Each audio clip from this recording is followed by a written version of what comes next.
எல்லாரும் எப்படி இருக்கீங்க? நல்லா இருக்கீங்களா? சாப்பிட்டீங்களா? நான் ரொம்ப நல்லா இருக்கேன். நீங்கள் நல்லா இருக்குன்னு சொல்லிட்டு ஆண்டவரை வேண்டிக்கிறேன். இன்றைக்கி என்ன வீடியோனா, இன்றைக்கி மாமா வந்து எப்பவுமே வேலைக்கு போயிட்டு வீட்டுக்கு வரும்பொழுது ஏதாவது வந்து வீட்டுக்கு தேவையான பொருட்களை வாங்கிட்டு வருவார். அதே போல் இன்றைக்கி என்னென்ன பொருள் வாங்கிட்டு வந்தார் அப்படின்றது தான் இப்போ நம்ம வந்து பார்க்க போகிறோம். இதுதான் அவர் எடுத்துகிட்டு வந்த பை. அதுக்கப்புறம் வந்து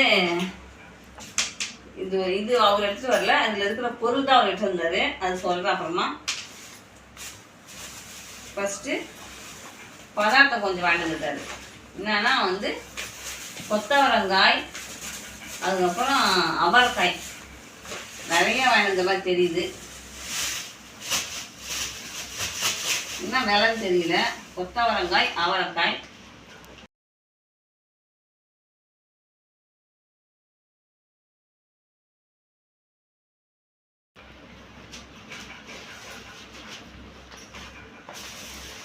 அதுக்கப்புறம் வந்து சக்கரவள்ளி கிழங்கு. நீங்கள் எல்லோரும் கேள்விப்பட்டிருப்பீங்க, உடம்புக்கு ரொம்ப நல்லது சக்கரவள்ளி கிழங்கு. அதுதான் வாங்கி வந்துருக்காரு. சரி, இதெல்லாம் சின்ன வயசில் நாங்கள் வந்து அப்படியே வாங்கும்போதே கழுவிட்டு அப்படியே கடிச்சு சாப்பிடுவோம். நல்லா இருக்கும், சூப்பராக.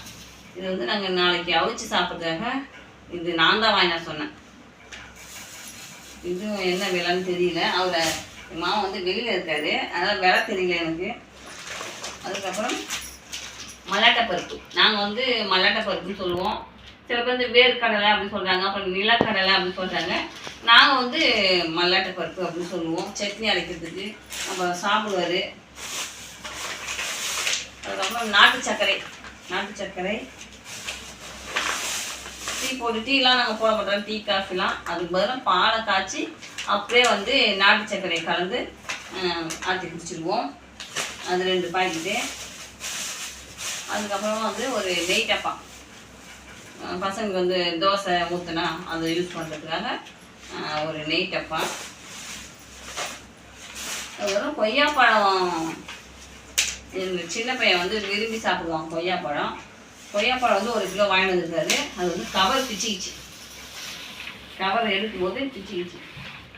கொய்யாப்பழம் வந்து பார்க்கும்போதே நான் ஒன்று சாப்பிட்டு பார்த்தேன், நல்லா டேஸ்ட்டாக இருந்துச்சு. உள்ளே வந்து நல்லா ரெட் கலரில் இருக்குது. கொய்யாப்பழத்தில் வந்து புழு இருக்குன்னு சொல்லுவாங்க. பழத்தில், செங்காயில் வந்து அவ்வளோ இருக்காது. பழங்கள் தான் கொஞ்சம் பார்த்து சாப்பிட்ணும். இதில் வந்து பாதி செங்காய் மாதிரி தெரியுது, பாதி கொஞ்சம் பழம் மாதிரி, கொஞ்சம் கல் மாதிரி தான் இருக்குது. கல் மாதிரி இருக்கிறதுல புழு இருக்காது.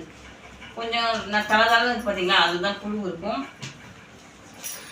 அவ்வளோதான் ஃப்ரெண்ட்ஸ். இன்றைக்கி மாமா வந்து வேலைக்கு போய்ட்டு வரும்பொழுது தினமும் ஏதாவது வீட்டுக்கு தேவையான வாங்கிட்டு வருவார். இன்றைக்கி என்ன வாங்கிட்டு வந்தாருன்னு சொல்லிட்டு உங்ககிட்ட காமிச்சிட்டேன். மீண்டும் வேறொரு வீடியோவில் சந்திக்கலாம். பாய்.